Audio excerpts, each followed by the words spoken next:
नमस्कार दोस्तों, आप सभी का स्वागत है हमारे YouTube channel VCS basic physics में। आज के इस वीडियो में हम चर्चा करेंगे दोस्तों कक्षा 12 का टॉपिक। राजस्थान बोर्ड के सिलेबस के अकॉर्डिंग हम 5वीं यूनिट के अंदर चल रहे हैं। विद्युत चुंबकीय प्रेरण चैप्टर का नाम है। उसमें जो हमारा फर्स्ट टॉपिक है वो है चुंबकीय फ्लक्स। इस वीडियो में आप देखेंगे कि चुंबकीय फ्लक्स क्या होता है। इसकी हम सर्वप्रथम डेफिनेशन देंगे, इसको समझाएंगे, इसका फॉर्मूला बताएंगे, साथ में मात्रक विमाओं के बारे में भी चर्चा करेंगे। दोस्तों सर्वप्रथम हम बात करते हैं चुंबकीय फ्लक्स कहते किसे हैं। देखिए दोस्तों, चुंबकीय फ्लक्स है किसी पृष्ठ से गुजरने वाली चुंबकीय क्षेत्र रेखाओं की संख्या। कि एक पृष्ठ है और उस पृष्ठ में से यदि मैग्नेटिक लाइंस गुजर रही है तो उन मैग्नेटिक लाइंस की जो संख्या होती है उसी को ही हम चुंबकीय फ्लक्स कहते हैं। यदि चुंबकीय क्षेत्र रेखाओं की संख्या ज्यादा गुजर रही है, इसका मतलब चुंबकीय फ्लक्स का मान भी वहां पर ज्यादा होगा। मैथमेटिकल रूप में इसको हम कैसे परिभाषित कर सकते हैं वो यहां पर आप समझेंगे। देखिए दोस्तों, क्या है कि चुंबकीय क्षेत्र के लंबवत यदि हम एकांक पृष्ठीय क्षेत्रफल रख दे, इकाई पृष्ठीय क्षेत्रफल रख दे, तो उसमें से गुजरने वाली जितनी भी चुंबकीय क्षेत्र रेखाएं हैं उनको हम चुंबकीय फ्लक्स कहेंगे। एक बार फिर से सुन लीजिए, चुंबकीय क्षेत्र के लंबवत रखे एकांक पृष्ठीय क्षेत्रफल में से गुजरने वाली चुंबकीय क्षेत्र रेखाओं की संख्या को चुंबकीय फ्लक्स कहते हैं। मैं यहां पर इसकी डेफिनेशन पुट कर रहा हूं। देखिए दोस्तों, लिखने में आप समझ लेंगे, जो भी बोला मैं वही पुट कर रहा हूं कि चुंबकीय क्षेत्र के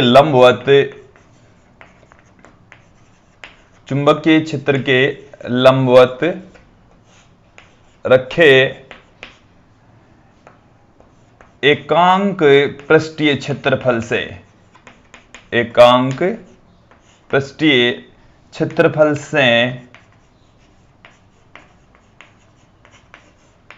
गुजरने वाली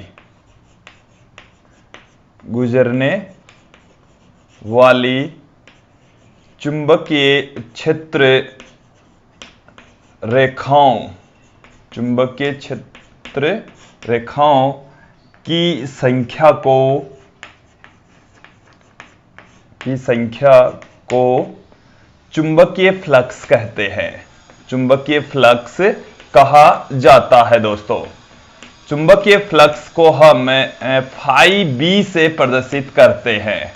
चुंबकीय फ्लक्स को हम रिप्रेजेंट करेंगे फाई बी से, तो इसे फाई बी से प्रदर्शित करते हैं, इसे फाई बी से रिप्रेजेंट करते हैं। दोस्तों जो विद्युत फ्लक्स है उसको हम फाई ई से प्रदर्शित करते हैं। जो विद्युत फ्लक्स और जो चुंबकीय फ्लक्स है उसको फाई से लिखते हैं। यहां पर सिर्फ सबस्क्रिप्ट में हमने बी अतिरिक्त लगा दिया है, बी हमने और लगाया है। वो ये बता रहा है कि ये जो फ्लक्स है वो चुंबकीय क्षेत्र से रिलेटेड है, बी से रिलेटेड है, मैग्नेटिक फील्ड से रिलेटेड है। अब देखिए दोस्तों, इसको फाई बी से रिप्रेजेंट करते हैं। जैसे हम ये कंसीडर कर ले कि हमारे पास में ये कोई पृष्ठ है और इस पृष्ठ का जो क्षेत्रफल है वो हमारे पास में है एस, तो इसका जो क्षेत्रफल सदिश है वो इस तरफ होगा कि ये हमारे पास में है क्षेत्रफल सदिश एस वेक्टर, और जो मैग्नेटिक लाइंस है वो भी इस क्षेत्रफल सदिश के अकॉर्डिंग अनुदिश यदि गुजर रही है तो उनको हम इस तरीके से दिखा सकते हैं। दोस्तों मैग्नेटिक लाइंस को इस तरीके से दिखाया जा सकता है। वो जो पृष्ठ हमने यहां पर दिखाया वो बोर्ड के तल के लंबवत हम मान सकते हैं, और इस तरीके से हम चुंबकीय क्षेत्र रेखाओं को प्रदर्शित कर सकते हैं, चुंबकीय क्षेत्र रेखाओं को दिखा सकते हैं। ये हमारे पास में है कोई पृष्ठ और इस पृष्ठ का जो क्षेत्रफल है वो है S, और यहां पर जो चुंबकीय क्षेत्र लगा हुआ है दोस्तों उस चुंबकीय क्षेत्र को हम कह दें एक समान चुंबकीय क्षेत्र B है। तो यहां पर जो विद्युत फ्लक्स है उसको किस तरीके से परिभाषित करेंगे दोस्तों, यहां पर इसको हम इस तरीके से लिख सकते हैं, विद्युत flux phi B equal to E vector dot S vector. इसे हम इस तरीके से भी कह सकते हैं कि phi B equal to E S cos, dot यहां से हटाएंगे, दोनों के बीच का कोण है वो 0, तो ई इंटू एस आ जाएगा। कि इस स्थिति में देखिए दोस्तों, क्षेत्रफल सदिश और चुंबकीय क्षेत्र दोनों के बीच का कोण 0 है। क्षेत्रफल सदिश सदैव क्षेत्रफल के लंबवत होता है। यदि इस बोर्ड को आप क्षेत्रफल लेकर चलेंगे, बोर्ड को क्षेत्रफल मानेंगे, तो क्षेत्रफल सदिश बोर्ड के तल के लंबवत मेरे डस्टर की डायरेक्शन में क्षेत्रफल सदिश की डायरेक्शन होती है। एक बार फिर से समझ लेंगे, क्षेत्रफल सदिश सदैव क्षेत्रफल के लंबवत होता है। तो ये यदि पृष्ठ इस तरीके से है, बोर्ड के तल के लंबवत यदि पृष्ठ है, तो मेरे डस्टर के अकॉर्डिंग चुंबकीय क्षेत्र की दिशा में क्षेत्रफल सदिश होगा, और उस स्थिति में जो चुंबकीय फ्लक्स है वो E इंटू एस होता है दोस्तों। यदि यही क्षेत्रफल चुंबकीय क्षेत्र से किसी एंगल थीटा पर झुका हुआ होता है, तो उस कंडीशन में क्या होगा कि यदि क्षेत्रफल, तो क्षेत्रफल एस है, क्षेत्रफल एस चुंबकीय क्षेत्र से थीटा कोण पर झुका हुआ हो, थीटा कोण पर झुका हुआ हो, तो देखिए दोस्तों क्या आएगा हमारे पास में। यहां पर आप देखेंगे कि जैसे ये अब की बार मैंने जो क्षेत्रफल है उसको इस तरीके से दिखाया है आप लोगों को। यहां पर जो क्षेत्रफल सदिश होगा वो इस तरीके से होगा दोस्तों, इस पृष्ठ के ठीक लंबवत क्षेत्रफल सदिश होगा।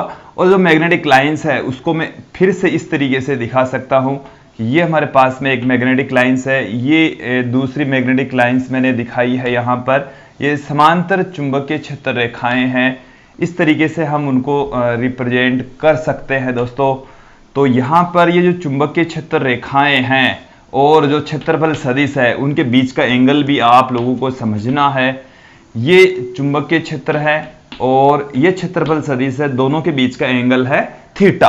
अब इसे आप समझे दोस्तों, ये जो क्षेत्रफल है पहले हमने इस स्थिति में तो इस तरीके से लिया था, चुंबकीय क्षेत्र इधर, क्षेत्रफल सदिश भी उधर, दोनों के बीच का कोण था 0, और उस स्थिति में फाई बी बराबर आ गया था E इंटू एस। अब यहां से इस क्षेत्रफल को हमने इस तरीके से किसी कोण पर झुका दिया, थीटा कोण पर इधर घुमाया, तो ये वाला जो क्षेत्रफल सदिश है वो चुंबकीय क्षेत्र से भी थीटा कोण बना लेगा। तो यहां से इसको जैसे ही घुमाएंगे, थीटा कोण पर घूमे, ये झुकेगा, तो ये थीटा कोण पर चुंबकीय क्षेत्र तथा क्षेत्रफल सदिश के बीच का एंगल थीटा हो जाएगा। इस स्थिति में चुंबकीय क्षेत्र की दिशा में जो क्षेत्रफल सदिश होगा, इसका इस डायरेक्शन में जो घटक होगा वो हो जाएगा एस कोस थीटा। चुंबकीय क्षेत्र इधर, चुंबकीय क्षेत्र की डायरेक्शन में क्षेत्रफल का जो घटक है वो एस कोस थीटा रहेगा दोस्तों। तो यहां से हम देखिए दोस्तों क्या लिख सकते हैं, चुंबकीय फ्लक्स को किस प्रकार से लिखा जा सकता है। चुंबकीय फ्लक्स,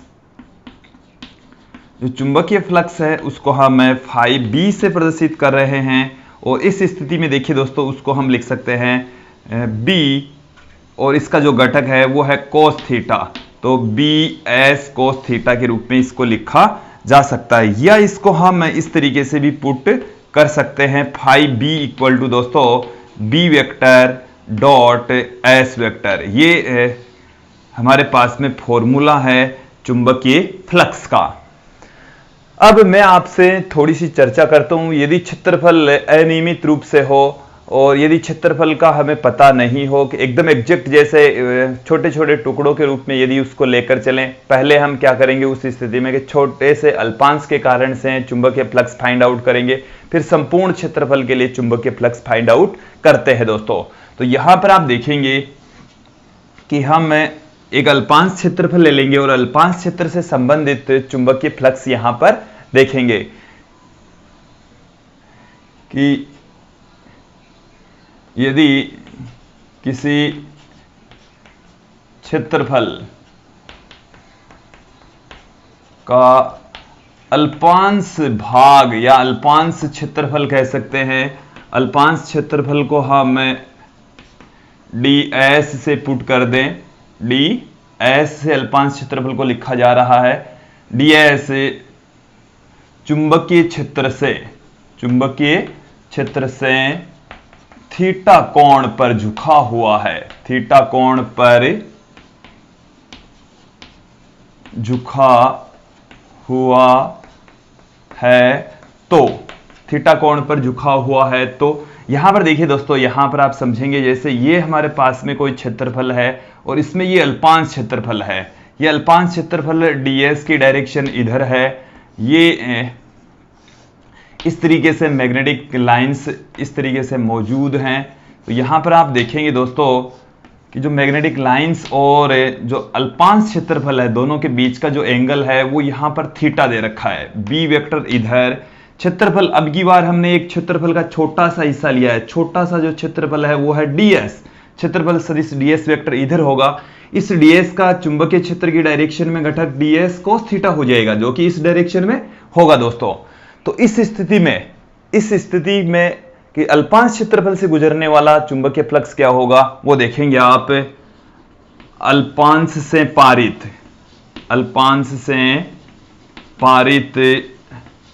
चुंबकीय फ्लक्स, अल्पांश से गुजरने वाला जो चुंबकीय फ्लक्स है वो क्या होगा, डी फाई बी से लिखेंगे, क्योंकि अल्पांश छोटा सा क्षेत्रफल है तो उससे गुजरने वाला जो चुंबकीय क्षेत्र होगा वो भी छोटा सा ही होगा दोस्तों। तो उसको हम डी फाई बी से पुट कर रहे हैं, जो कि क्या आ जाएगा, इस डायरेक्शन में चुंबकीय क्षेत्रफल आ जाएगा ds cos थीटा, जिसे हम b vector dot ds vector भी पुट कर सकते हैं दोस्तों, क्योंकि यहां से ये जो डॉट है उसको हटाएंगे तो cos थीटा लग जाएगा, जो थीटा है वो b वेक्टर तथा ds वेक्टर के बीच का कोण होता है। अब संपूर्ण जो क्षेत्रफल है उससे पारित फ्लक्स क्या होगा, संपूर्ण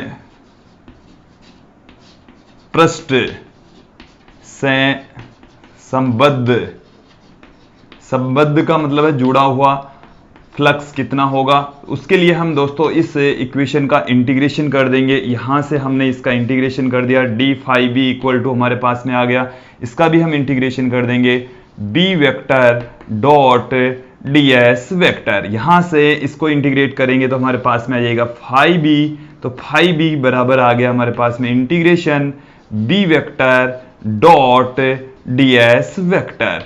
तो ये हमारे पास में चुंबकीय फ्लक्स का फॉर्मूला आ गया है। पहले हमने अल्पांश क्षेत्रफल के लिए निकाला, फिर संपूर्ण पृष्ठ के लिए चुंबकीय फ्लक्स का फॉर्मूला ज्ञात किया है दोस्तों। यहां पर हमने चुंबकीय फ्लक्स के अलग अलग फॉर्मूले बताए, हालांकि सब चीजें एक ही है। ये वाला फॉर्मूला आपको तब यूज में लेना है जब क्षेत्रफल आपको पूरी तरह से दे रखा हो और अल्पांश की फॉर्म में दे रखा हो, तो इस वाले फॉर्मूले को यूज में लेना है दोस्तों। यदि जो चुंबकीय क्षेत्र है वो यदि घटकों के रूप में दे रखा है, चुंबकीय क्षेत्र की जो वैल्यू है वो इस तरीके से दे रखी है, तो चुंबकीय क्षेत्र का मान रखकर उसको इंटीग्रेट करना पड़ेगा।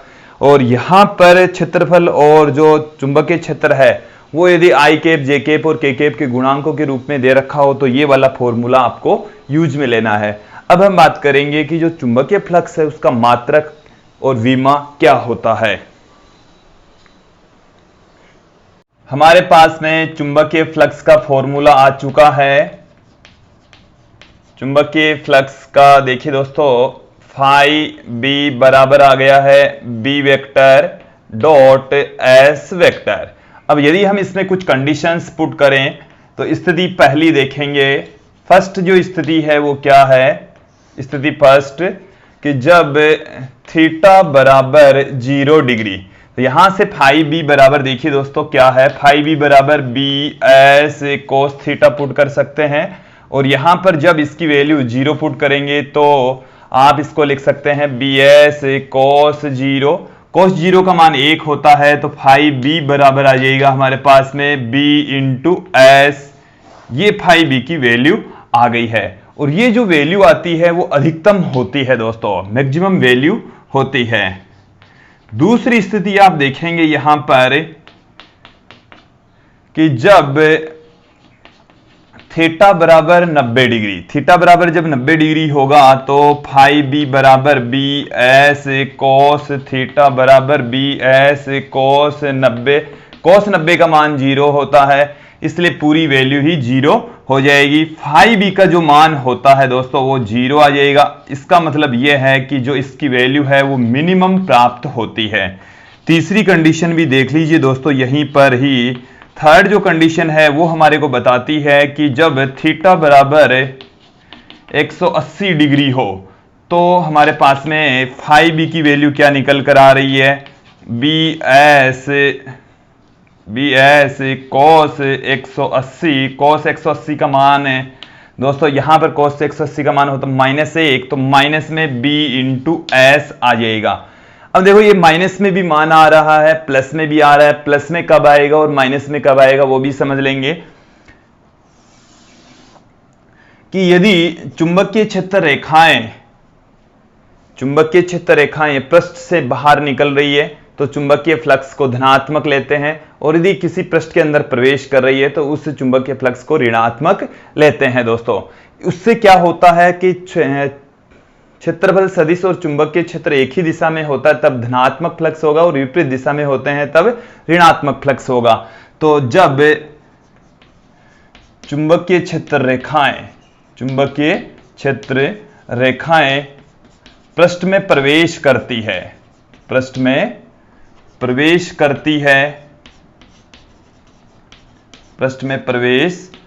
है तो चुंबकीय फ्लक्स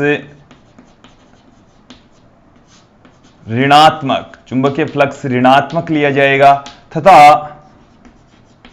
जब चुंबकीय क्षेत्र रेखाएं पृष्ठ से बाहर निकलती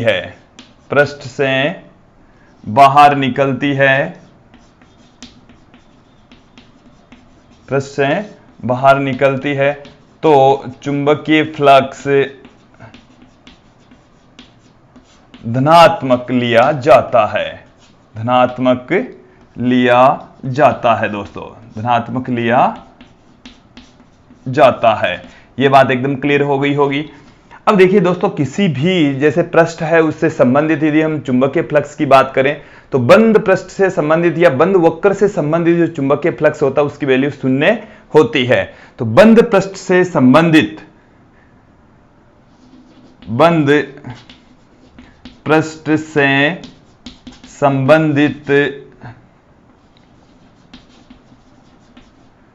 चुंबकीय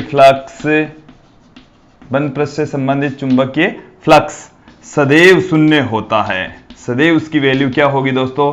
0 होती है। तो यहां पर देखेंगे इस नियम को हम गाउस का नियम कहते हैं। ये जो स्टेटमेंट है वो गाउस के नियम का है। चुंबकत्व के लिए जो गाउस का नियम है वो ये कहता है कि किसी बंद पृष्ठ से संबंधित जो चुंबकीय फ्लक्स है उसकी वैल्यू सदैव 0 के इक्वल होगी। तो देखिए बंद पृष्ठ के लिए यहां पर हम इंटीग्रेशन के अंदर इस तरीके से 0 दिखा देंगे, जो कि हमारे को यह बताता है कि ये बंद पृष्ठ से संबंधित समाकलन है, और बंद पृष्ठ से संबंधित जो समाकलन यदि चुंबकीय क्षेत्र का करेंगे तो वो 0 आएगा। उसके पीछे रीजन ये है कि किसी भी पृष्ठ के अंदर जितनी चुंबकीय क्षेत्र रेखाएं प्रवेश कर रही है उतनी की उतनी ही उसमें से बाहर निकलेगी। तो प्रवेश करने वाली चुंबकीय क्षेत्र रेखाओं की संख्या को ऋणात्मक फ्लक्स हैं और बाहर निकलने वाली चुंबकीय क्षेत्र रेखाओं को धनात्मक फ्लक्स हैं। जितना ऋणात्मक फ्लक्स होगा उतना का उतना ही धनात्मक फ्लक्स होगा।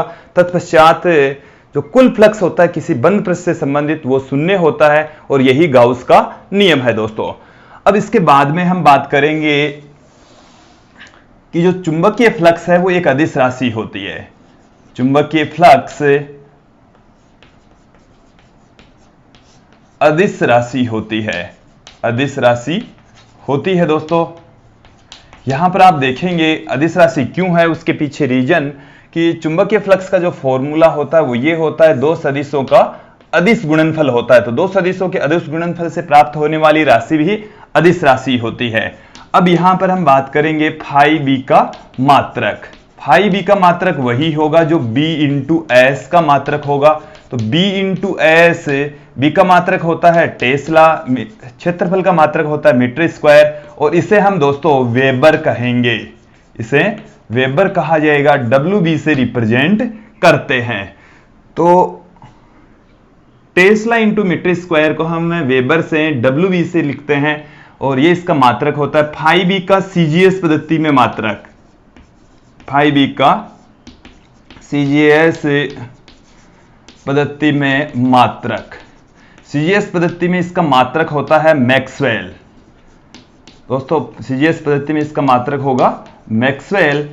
M अक्ष से इसको रिप्रेजेंट करते हैं। और देखिए ये जो 1 वेबर होता है, मैं आपको थोड़ा सा समझा देता हूं इन दोनों के बीच में क्या रिलेशन होता है। 1 वेबर बराबर होता है 1 टेस्ला इंटू मीटर स्क्वायर, और 1 टेस्ला को यदि मैं सीजीएस पद्धति में कन्वर्ट करूं तो 10 की घात 4 गाउस आ जाएगा, और 10 की घात 4 गाउस ये अब सीजीएस में कन्वर्ट हो गया 1 टेस्ला, और मीटर स्क्वायर को यदि मैं कन्वर्ट करूं तो 10 की घात 4 सेंटीमीटर स्क्वायर आ जाएगा। गाउस इंटू सेंटीमीटर स्क्वायर, जो गाउस इंटू सेंटीमीटर स्क्वायर है वही है मैक्सवेल, वही क्या है दोस्तों, मैक्सवेल है। तो एक जो वेबर होता है वो हमारे पास में निकल कर आ रहा है 10 की घात 8 मैक्सवेल। तो ये है सीजीएस पद्धति था एमकेएस या एसआई पद्धति के बीच में आपस में संबंध, 1 वेबर बराबर 10 की घात 8 मैक्सवेल होता है दोस्तों। यहां से आप देखेंगे बी इंटू एस की वीमा, मतलब फाई बी की वीमा। फाई बी की जो वीमा है दोस्तों क्या आएगी, यहां पर आप ध्यान देंगे कि जो बी इंटू एस की वीमा, बी इंटू एस की वीमा, तो जो बी की वीमा है वो है m1 l0 t-2 a-1, और एस की जो वीमा है वो है l2। तो फाइनली जो फाई बी की वीमा है वो क्या निकल कर आ रही है, देखेंगे आप यहां पर m1 L2, L0 और L2 हो गया L2 t-2 a-1, ये चुंबकीय फ्लक्स की वीमा होती है। और मुझे उम्मीद है दोस्तों इस वीडियो में आपको चुंबकीय फ्लक्स बेहतरीन तरीके से समझ में आया होगा। इस वीडियो में हमने चुंबकीय फ्लक्स के बारे में संपूर्ण जानकारी ली है। धन्यवाद दोस्तों।